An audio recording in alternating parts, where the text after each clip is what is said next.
Oi pessoal, tudo bom? Aqui é o Maurício Muniz, nerd profissional. Eu queria, como esse canal a gente fala muito de quadrinhos, eu queria compartilhar com vocês algumas coisas que eu andei acrescentando à coleção e que me deixaram muito felizes. Veja, eu não li nada ainda, tá? Bom, mais ou menos, vocês vão entender.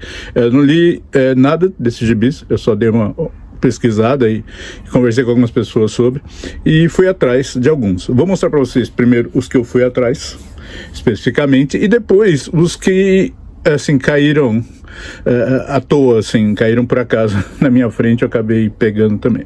A gente começa com esse aqui, Batman Off-World, parece que já saiu no Brasil como Batman Além do Universo.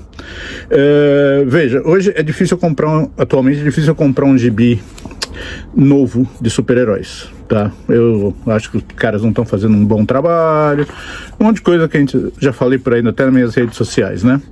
Mas esse aqui, eu fiquei muito interessado porque, é escrito pelo Jason Aaron, que é um cara muito bom, um bom roteirista de quadrinhos.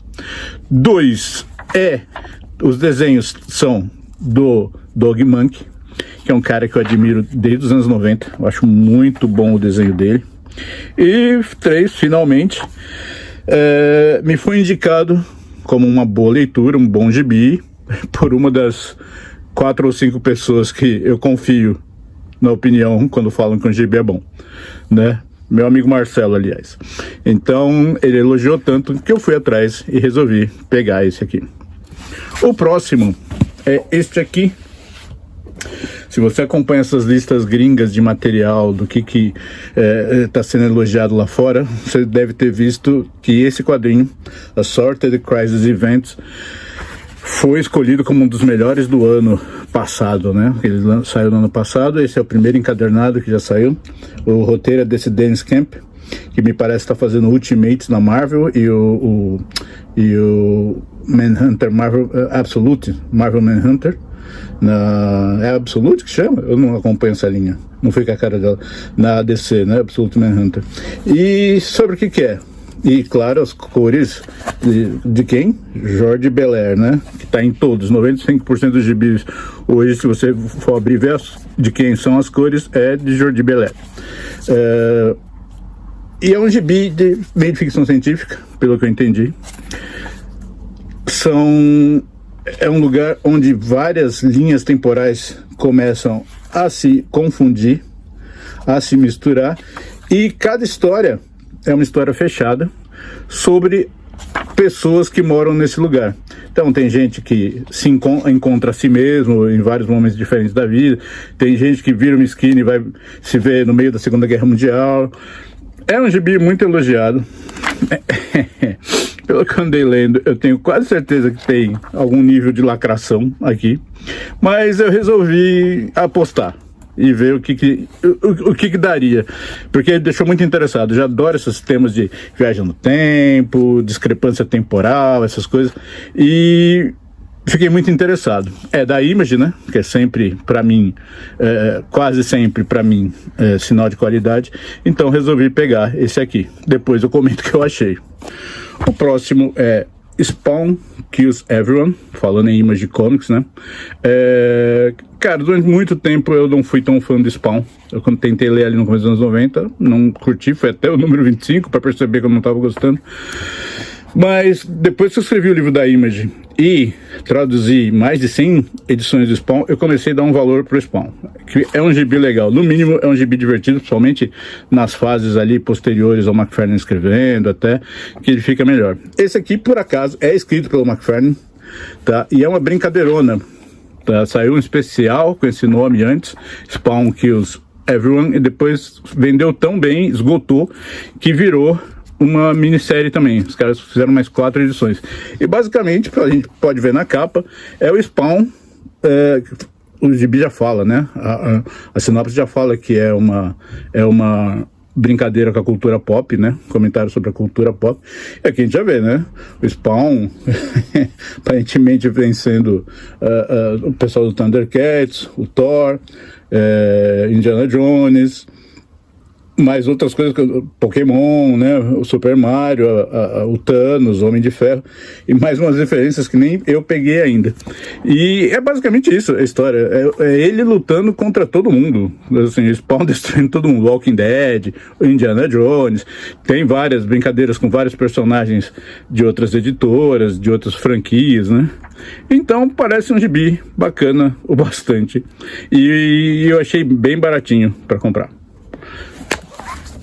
O próximo, também, como o Spawn Kills Everyone, achei por acaso, esbarrei por acaso, mas não resisti, um porque estava barato e outro porque é do Frank Cho, o desenho. O que é? Fight Girls. Eu até fiquei na dúvida se esse gibi já tinha saído no Brasil. Tem maior cara de Mitos, né? Da Mitos lançar esse gibi. E o que é? É basicamente uma história sobre uma luta, uma disputa entre 10 mulheres concorrendo para ganhar o título de Rainha da Galáxia. E em que sentido Rainha da Galáxia, eu não sei ainda. Mas, cara, é um gibi do Frank Cho sobre mulheres. Eu acho que, para quase qualquer fã de quadrinho, isso é irresistível, né? Então, peguei, vamos ver, depois eu comento. A arte, claro, como sempre, tá sensacional, mas é um gibi que pelo menos enche os olhos, né? Eu dando uns spoilers aqui.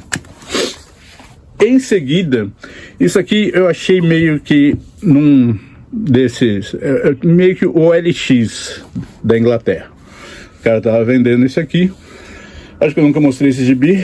É um gibi, é uma coletânea de 2005, 2006, por ali, né, de vários autores, tem vários caras legais, né? Vince Locke, Scott Hampton, tem uma ou duas adaptações do Robert E. Howard, aqui Steve Niles, que tem alguns materiais até que saíram no Brasil, que eu editei, algumas histórias curtas, que são várias histórias curtas aqui.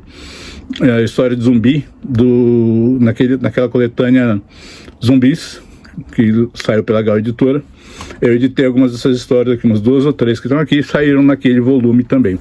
E é um material fantástico. São umas histórias de zumbi, podreira, algumas mais longas, algumas, assim, tudo material independente, né? Não são das grandes editoras, mas tem umas pérolas aqui. Por que eu sei que tem umas pérolas aqui? Porque eu folhei também, mas porque eu já tenho essa edição. Eu tenho essa edição comprada há muito tempo e lida há muito tempo. E é um material bem bacana. Mas por que eu comprei novo? Porque eu gosto de ter 2 de tudo? Não. Porque apesar de tudo, como eu falei, peguei isso, achei numa OLX aqui, né, da Inglaterra. Mas esse material estava sendo vendido em dupla. Em dupla com isso aqui. E isso é a raridade. Isso aqui é uma coletânea da mesma editora, também mais ou menos da mesma época, 2005, 2006, que está esgotadésima, você não encontra mais, e eu procurava há muito tempo, que é o quê? The Best of Horror Comics. É uma coletânea enorme, são quase 600 páginas de histórias curtas, com muita gente legal,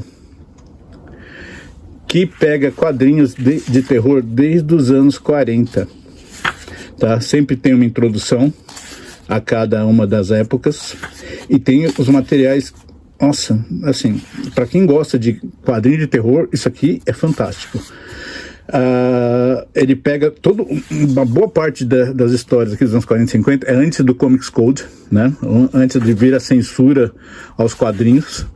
Então as histórias são mais barra pesadas, são apelativas, são sempre surpreendentes, tem umas reviravoltas malucas assim, pesadas, mas um material assim, para quem gosta de quadrinho de terror, para quem, vamos dizer, escreve sobre terror, sobre quadrinhos, é meio que historiador, né? Eu me colocando como historiador de quadrinhos, é fantástico, cara. Vou até falar que a reprodução, em alguns momentos, talvez não dê para ver direito, a reprodução de vez em quando não é fantástica dos materiais. Eles devem ter escaneado de gibis antigos, né? Talvez tenham esbarrado em um fotolito ou outro.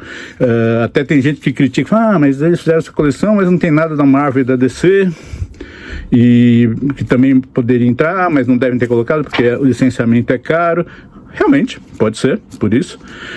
Mas vamos falar a verdade, a gente já tem muitas coletâneas de terror da Marvel e da DC. A gente não precisa que esse material seja incluído aqui. Eu fico mais feliz que tenham incluído histórias que a gente nunca viu, né? Que eu, pelo menos, nunca tinha visto. Que é, sei lá, quase 100% do que está aqui. Ele vai passando pelas eras, o gibi. Sempre tem uma informaçãozinha sobre a revista, onde saiu, a equipe criativa. E são várias surpresas. E vai até o começo dos anos 2000, esse material. Até engraçado, lá pra frente, você encontra umas coisas que você fala, não acreditaria, né? Assim, dos anos 2000, que é o quê? Deixa eu mostrar pra vocês. Isso aqui, cara. Fotonovela de terror. Talvez as novas gerações nem saibam mais o que é uma fotonovela, né? Histórias em quadrinhos, né? Só contadas em fotos. Aqui, claro, né? Como é um elemento de terror, o pessoal coloca umas imagens, acrescenta umas imagens. Mas eu acho que vai ser divertido ler isso aqui. Tem umas adaptações de contos clássicos, como esse Dream Snake, do Robert E. Howard, que é um conto muito bom. Tem uma ou duas adaptações do HP Lovecraft aqui, tá? Como essa aqui. Então, assim, há anos eu procurava esse material. Não dá para achar. Assim, quando dá para achar, veja, eu sou pobre, não dava para comprar. Isso aqui o cara tava vendendo assim, ele tava dando praticamente. O cara tava dando de graça esses 2 volumes, o de zumbis e esse aqui, por um preço ridículo. Então foi irresistível, cara. O que eu vou fazer com o outro de zumbi? Não sei, eu vou ver qual que tá melhor, o que eu já tenho, ou esse aqui, que tá guardado no Brasil, que eu tenho, né? E vou ver, de repente eu vendo um. Olha, mas sinceramente feliz com as minhas compras, porque assim, quero ver se eu consigo fazer mais vídeos nesse canal este ano, porque eu gosto de falar de quadrinhos e me divirto. Espero que você tenha gostado ou não tenha odiado. Se você não segue o canal, deixa aí seu like e se der, compartilhe com alguém que talvez se interesse por quadrinhos. Faça algum comentário, já leu algum desses, se interessa. E se você deixar o seu like, o seu comentário, isso ajuda o canal a crescer, né? E o canal crescendo vai me levar a fazer mais vídeos aqui, tá bom? Então é isso aí, pessoal. Muito obrigado. Um joinha. E até a próxima.